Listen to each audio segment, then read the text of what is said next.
Seorang nenek tua berupaya membantu tetangganya memburu sosok penjahat yang telah menculik anaknya. Dan siapa sangka ternyata si nenek terkait juga di sana hingga penculikan itu terjadi. Lalu, siapakah penculik itu? Halo Sobat Film, jumpa lagi bersama saya Michael. Film ini adalah produksi Netflix yang belum lama dirilis, ya kurang lebih beberapa minggu lalu. Mengangkat tema tentang keluarga yang dibubuhi aroma thriller. Kalian wajib nonton film ini guys, yang memiliki alur rapi yang mudah dimengerti serta plot twist yang cukup mengagetkan. Bila kamu sudah penasaran, mari kita langsung ke alur cerita dari film.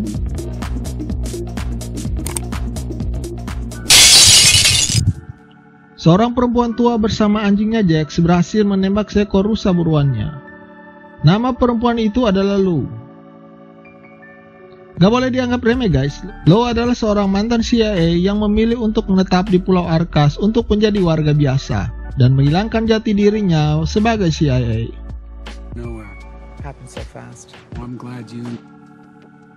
Saat hendak mengambil uang di bank, gerak-gerik Lou sepertinya diawasi seseorang dari kejauhan. Lou tinggal bersebelahan dengan seperempuan lain bernama Hana. Hana mempunyai seorang putri kecil bernama Vi. Saat kembali ke rumah, Lou menagih uang sewa rumah kepada Hana. Lou juga nampak ingin menyampaikan sesuatu pada Hana, namun niatnya itu diurungkan.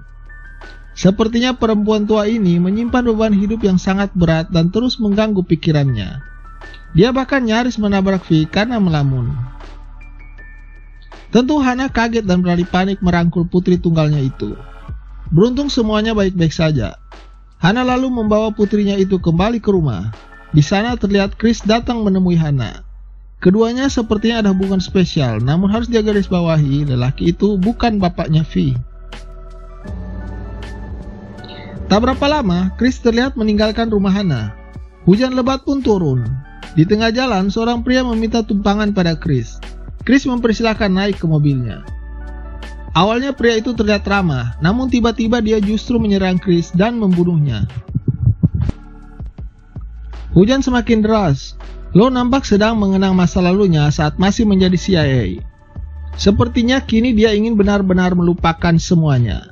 Semua foto yang selama ini disimpannya kini dibakarnya. Dia juga menuliskan pesan buat seseorang dan menyerahkan semua hartanya pada orang tersebut. Ada apa dengan Lou? Sementara itu di rumah Hana, Vi yang sering menanyakan tentang ayahnya coba diyakinkan Hana bahwa ayahnya sangat menyayanginya meskipun saat ini dia sedang tidak bersama mereka dan tak tahu kapan kembali. Saat hendak tidur, tiba-tiba listrik padam.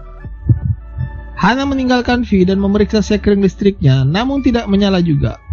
Di tengah guyuran hujan, dia pergi memeriksa hingga ke gardu.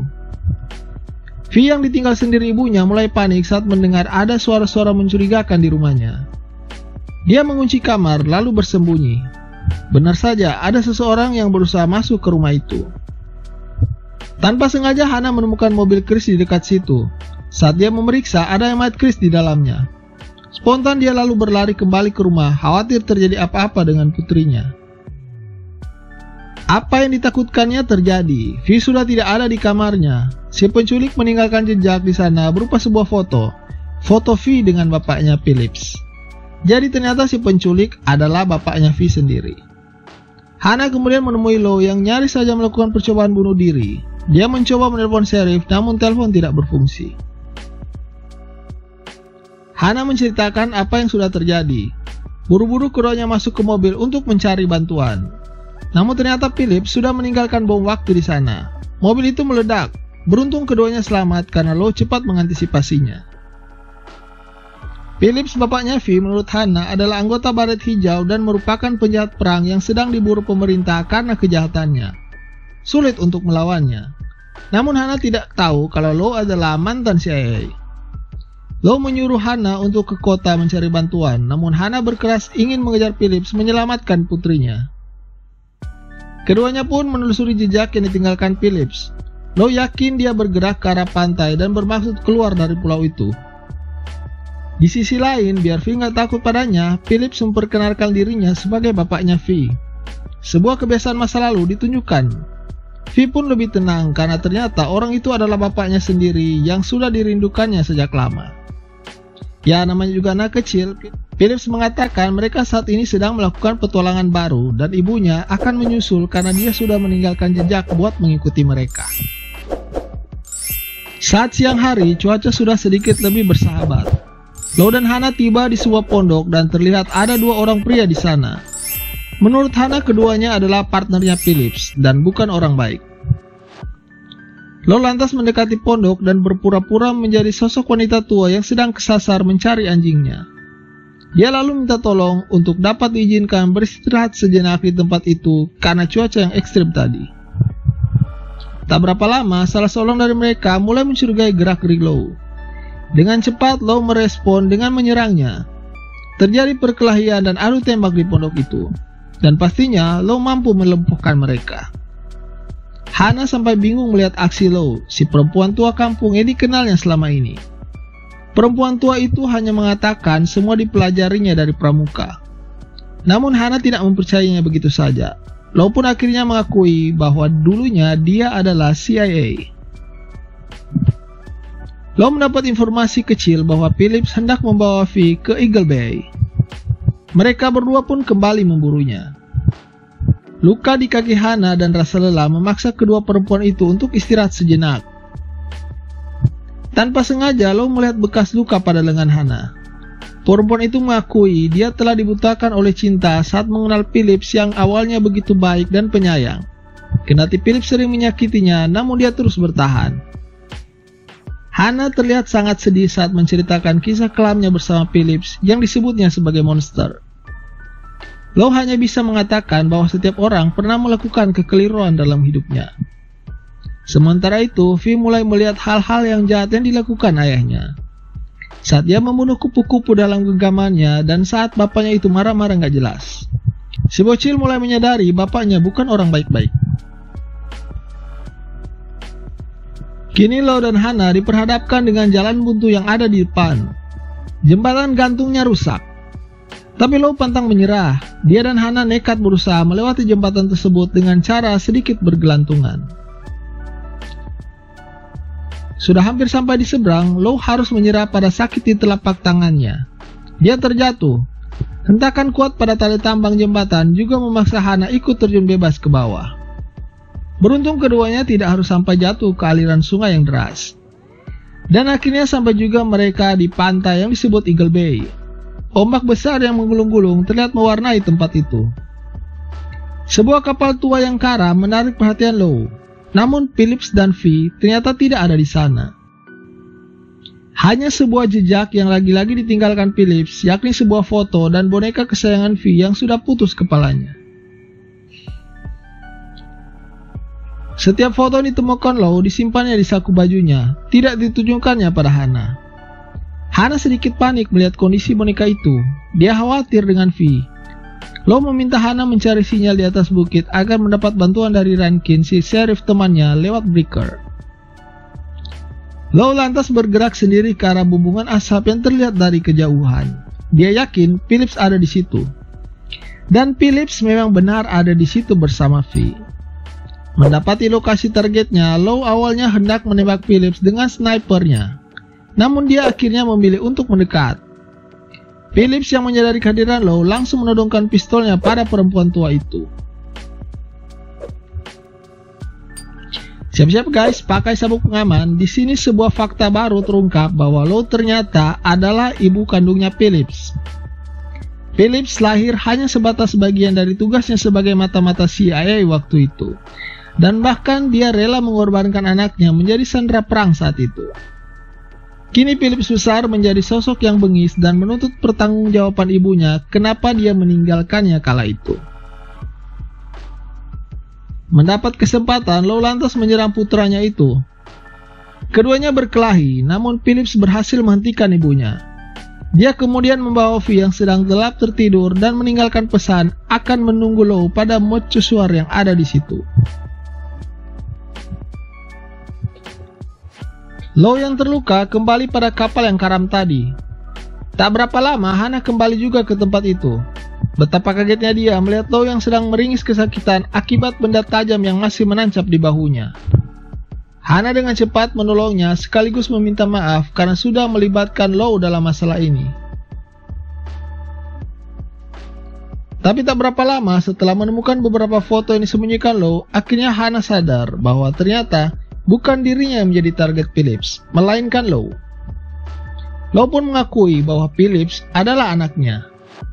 Singkat dia menceritakan latar belakang tentang Phillips kecil. Hana menjadi murka mendengarnya. Dia mempersalahkan Law sehingga Phillips menjadi seperti yang sekarang. Law membela dirinya dengan mengatakan tidak semua perempuan ditakdirkan untuk menjadi ibu. Dia hanya melakukan tugasnya saat itu. Hana kemudian bergerak sendiri mencari putrinya. Law berusaha mencegah, namun tidak dihiraukan. Rankin yang mencoba meminta bantuan pada agen federal terkait laporan Hana tentang penculikan putrinya, malah mendapat respon yang mengagetkan. Kasus itu diambil alih oleh agen federal dan CIA setelah melihat foto yang dikirimkan. Kini mereka memburu Law dan Phillips yang sedang mereka cari selama ini, dan berniat membunuh keduanya yang dicap sebagai penjahat perang dan pengkhianat CIA. Pagi hari, Rankin datang ke Eagle Bay mendapati Law yang terluka. Mendapat info bahwa CIA sudah mengetahui lokasinya, Law bergegas dan tancap gas menuju mercusuar bermaksud menolong Hana. Sementara itu, Hana berhasil menemui V di atas mercusuar. Setelah tawar-menawar alot, Phillips pun mengizinkan V untuk memeluk ibunya itu. Setelahnya, V berpura-pura meminta izin pada ayahnya untuk pergi ke toilet, mengikuti petunjuk Hana ibunya. Phillips mengizinkannya. Begitu V pergi, Hana langsung menodongkan pistolnya pada Phillips. Percaya diri, Phillips yakin Hana tidak akan menembaknya. Saat Phillips bergerak mendekat, Hana menembak mengenai bahunya, dan tembakan kedua membuat Phillips tersungkur. Namun saat Hana lengah, Phillips meraih pistol itu dan keduanya berduel. Hana memanfaatkan pisau pemberian Law menyerang Phillips. Lelaki itu menangkis dengan telapak tangannya. Saat Phillips tak berdaya, Hana kabur. Dia mencari V yang bersembunyi di bawah mercusuar. Phillips ternyata telah mempersiapkan segala sesuatunya untuk meledakkan tempat itu. Dia ingin mati bersama ibu, istri, dan anaknya di sana.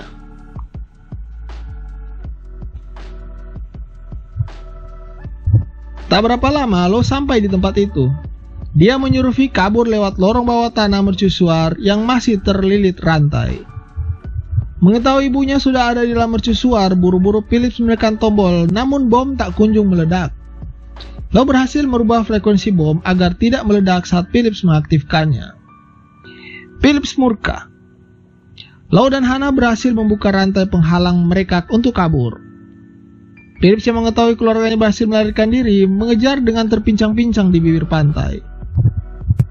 Dengan skill yang dimilikinya, Law berhasil meledakkan mercusuar tadi untuk menarik perhatian helikopter CIA yang sudah terdengar ada di sekitar pantai. Law menyuruh Hana pergi untuk menyelamatkan putrinya, dan dia akan mengurus Phillips anaknya. Dia juga menitip pesan ada sebuah surat yang sudah ditulis untuk Hana saat tiba di rumah nanti. Kini Law berhadapan 1 lawan 1 dengan putranya. Mereka berduel di antara sapuan ombak di kaki mereka.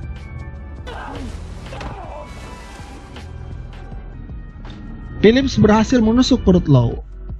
Lelaki itu lantas menangis memandang ibunya itu. Dia lalu merangkulnya erat. Law kemudian meminta maaf pada putranya itu. Dan bersama dengan itu, helikopter CIA menembak ke arah Phillips yang masih memeluk ibunya. Keduanya roboh dan menghilang di seret ombak. Di akhir cerita, Law ternyata mewariskan semua hartanya untuk Hana yang sudah diwasiatkannya saat dia berniat hendak bunuh diri. Mayat Phillips juga berhasil ditemukan, namun Law tidak. Terima kasih buat kalian yang baik yang mau menyimak alur ceritanya hingga selesai. Terima kasih juga buat dukungannya dengan mensubscribe channel saya ini. Sampai jumpa lagi pada alur cerita yang lain.